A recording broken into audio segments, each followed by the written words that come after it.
55 years, man.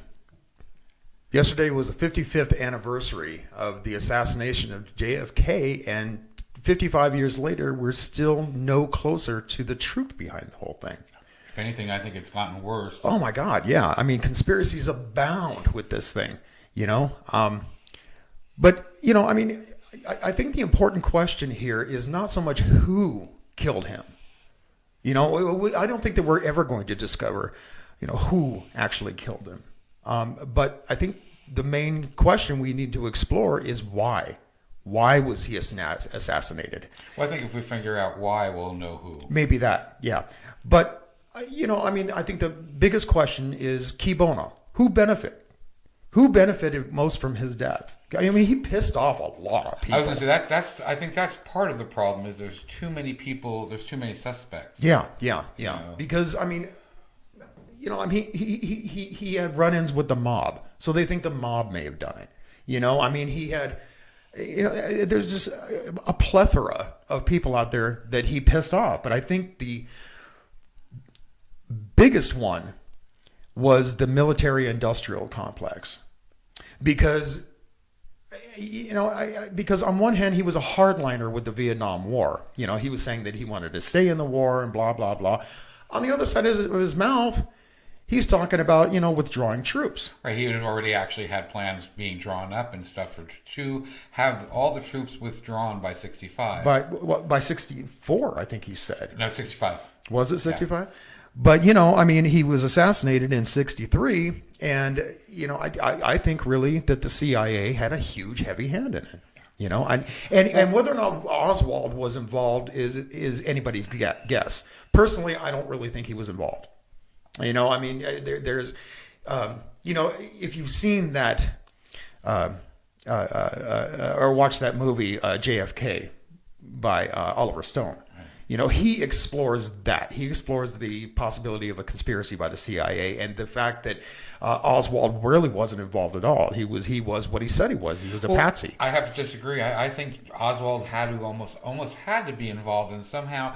Well, he at least was involved with the people that were involved with it. Mm-hmm. I mean, come on. He was shown hanging out with David Ferry. He was shown hanging out with, no, I can't think of the other guy's name.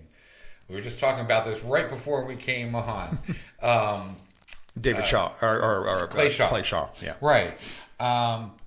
He's been known to hang out with Jack Ruby. Mm-hmm. They were talking gun running and stuff in his casino, in the Carousel Casino. So he's just too much involved in all these people that would have too much to profit from it for me to believe he's not somehow at least involved with these people and maybe knew something. Well, I know that Jack Ruby was involved with the mob, right. Most definitely.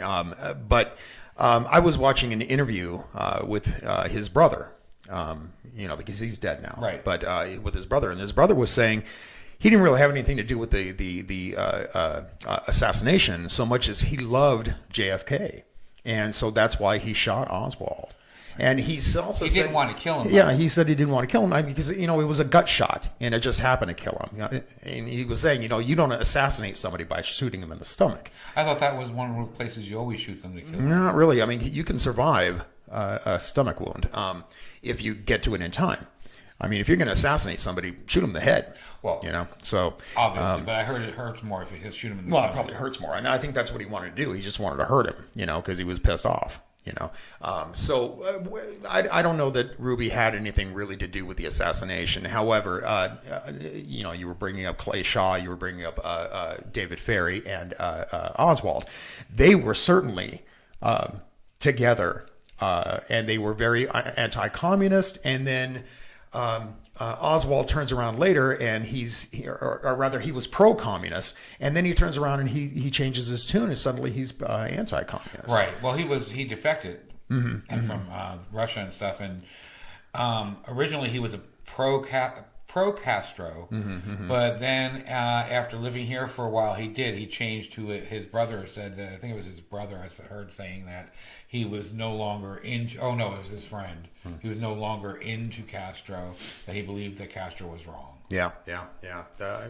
You know, but again, I really think most of the fingers point back to the CIA and the military-industrial complex because of the war in Vietnam. Because as soon as he's assassinated, LBJ takes over the presidency, and that's when the war in Vietnam really escalated. Right. And that's what the military-industrial complex wanted, you know. And, you know, I mean... Right. Within 3 days after the assassin, he was already putting forward motives to make more people or more troops going and things like that into motion.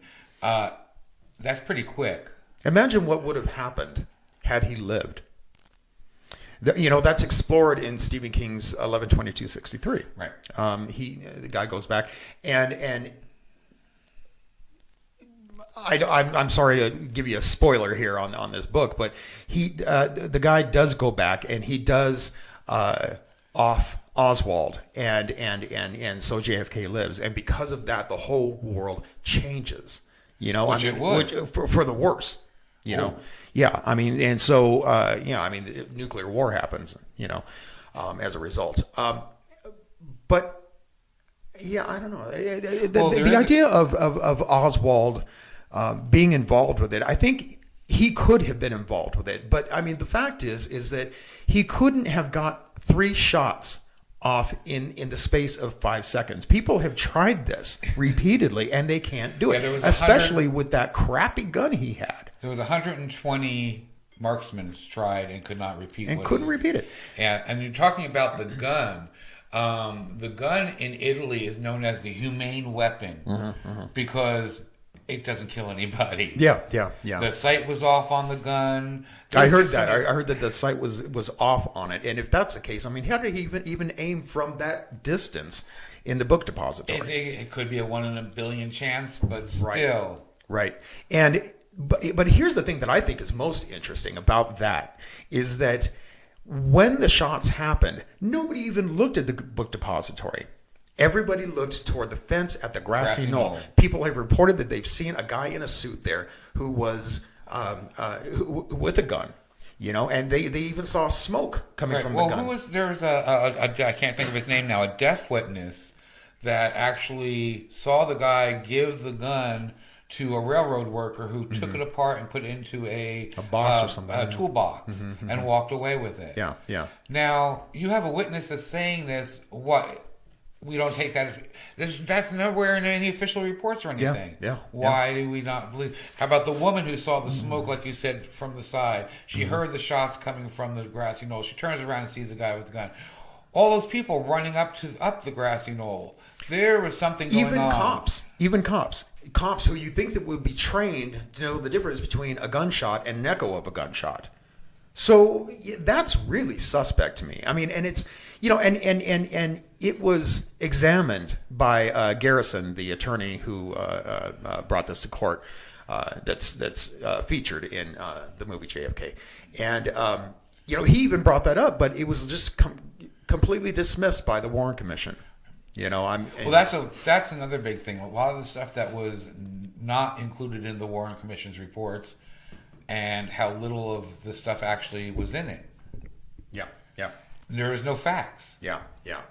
I mean, and like Garrison had mentioned, you know, when we're kids, we love fairy tales, and fairy tales always end up, you know, for the good. I mean, there's a moral to the story. Well, this is a fairy tale that the Warren Commission is telling, and you know, I mean, even Gerald Ford at the time. He was in Congress, and he was part of the Warren Commission. Yeah, he's the last surviving member of it.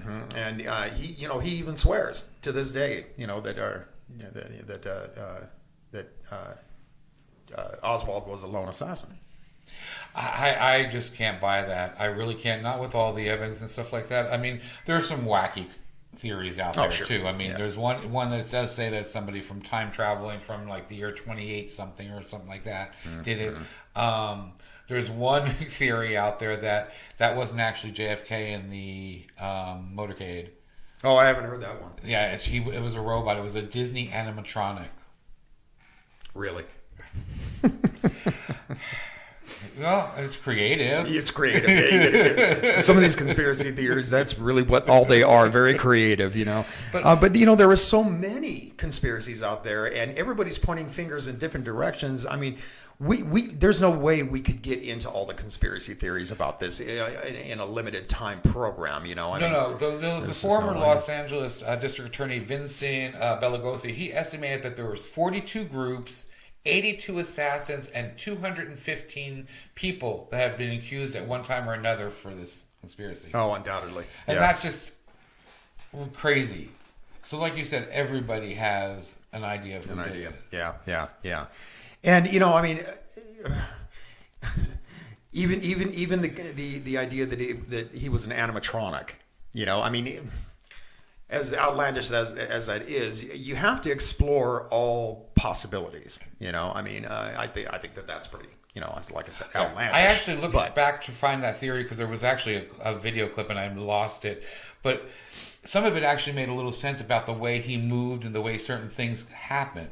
Okay. But that's one of them that that's pretty a little far-fetched. Yeah. There is a theory, too, that the guard behind him did it. The security guard that was actually running up heard the shot, pulled out the gun. And security guard or the CIA agent or whatever was following the car, the bodyguards. Mm-hmm. And he pulled out his gun to shoot towards where the first fire came from and accidentally shot Kennedy.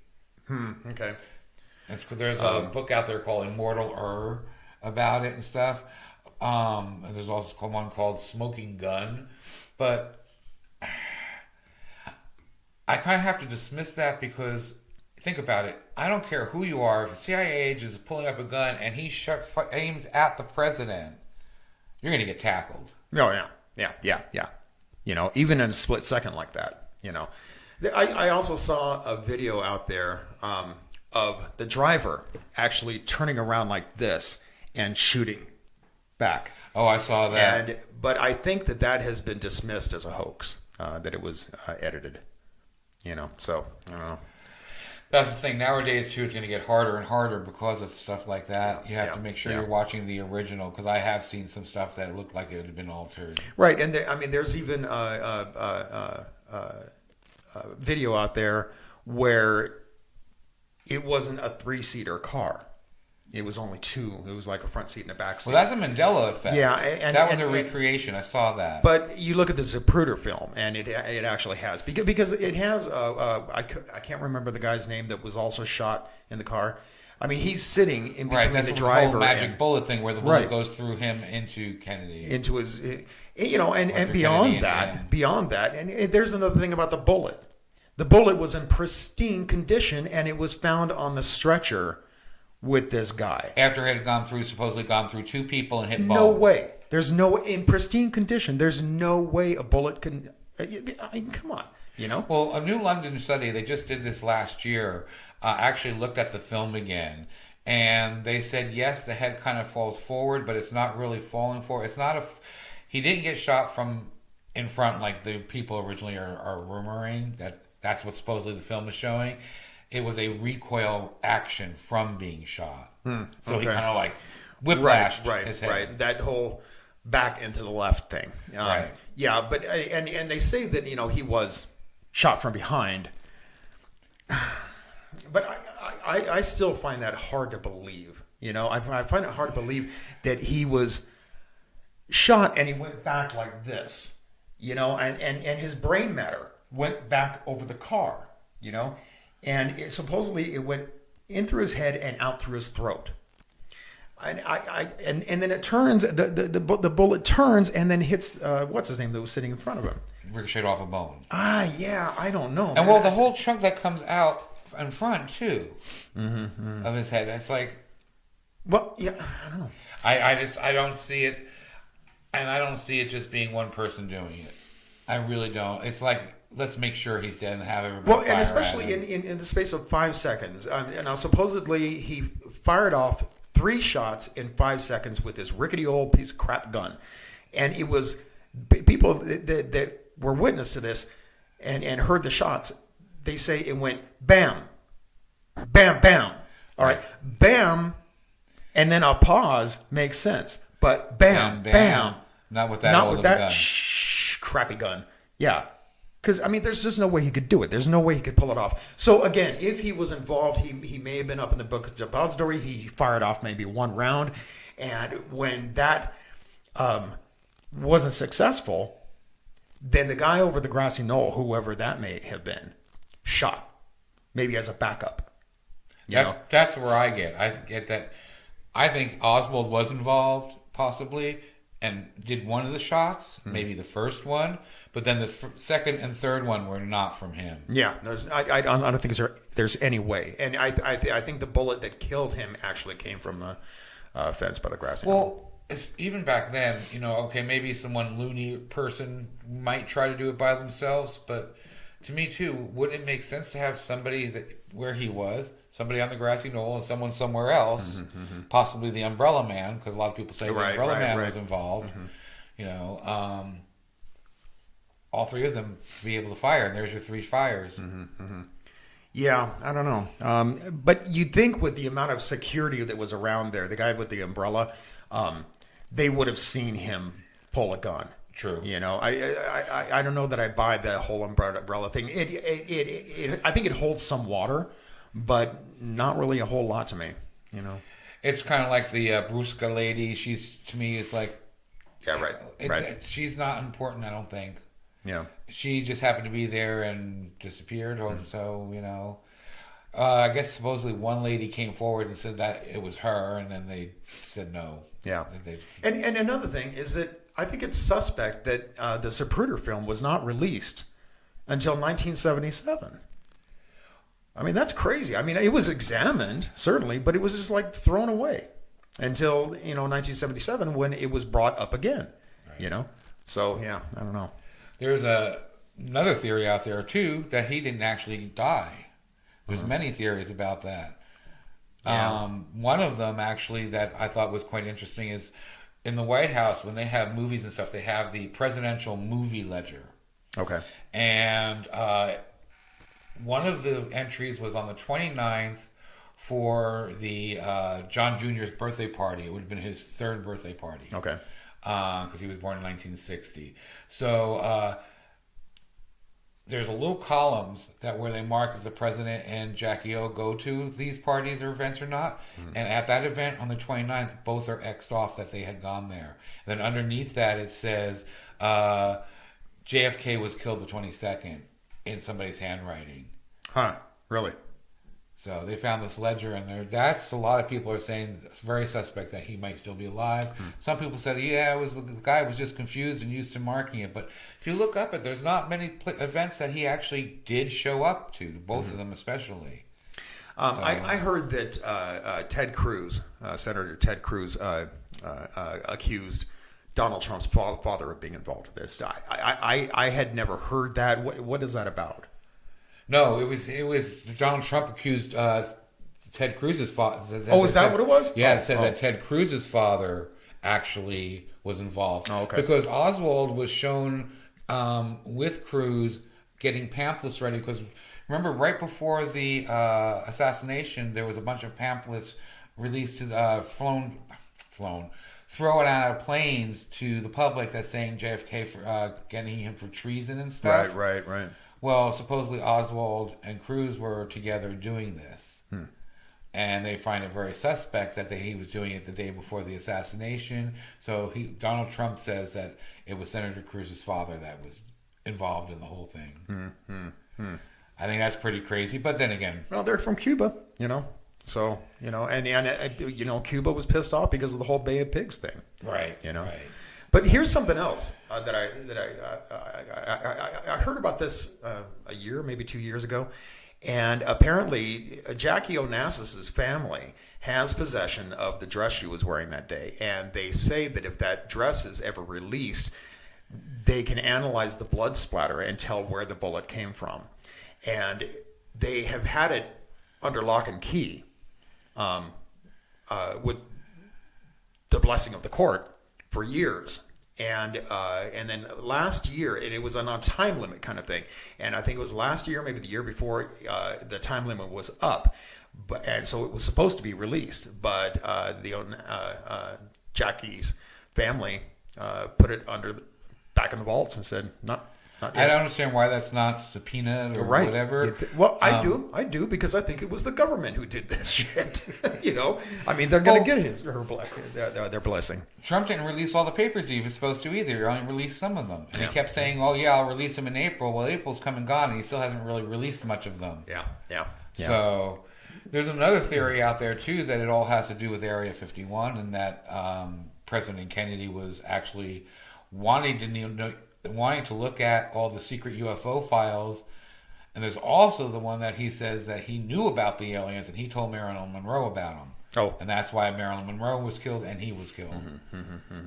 Yeah, we should do a show on Maryland, actually, because there's a lot of conspiracies on that one conspiracy too. Yeah, definitely, and I think it is directly related to the assassination of JFK.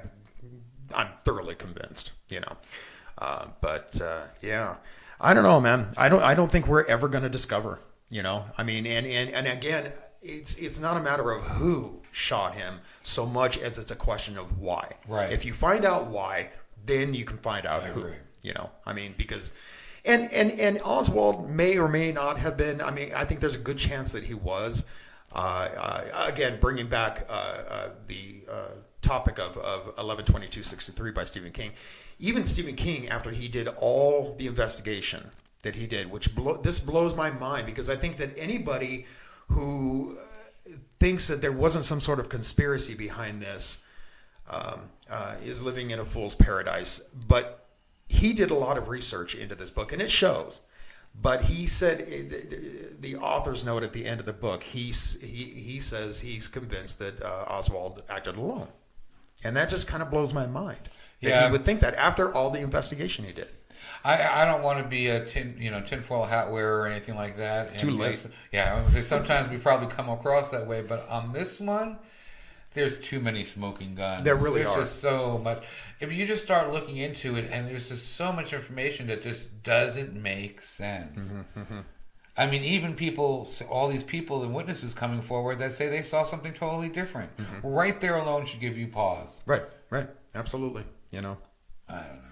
But again, I think it really all goes back to that grassy knoll. And because of the fact that everybody who heard the shots go off, ran there immediately. Heard the echo. Nobody looked up toward the book depository. They say it was an echo. Yeah. Again, cops would know the difference, I think. Well, and the fact that you said, nobody looked up that way. Yeah. That's what I think. Yeah, I don't know, man. It's. What do you guys think? Let us know. I don't know about you, but I think there was definitely something fishy up.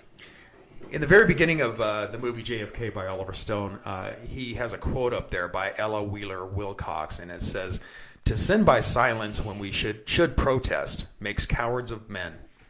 And I think that says everything about the JFK assassination as well as our show, because we should always keep thinking and question everything.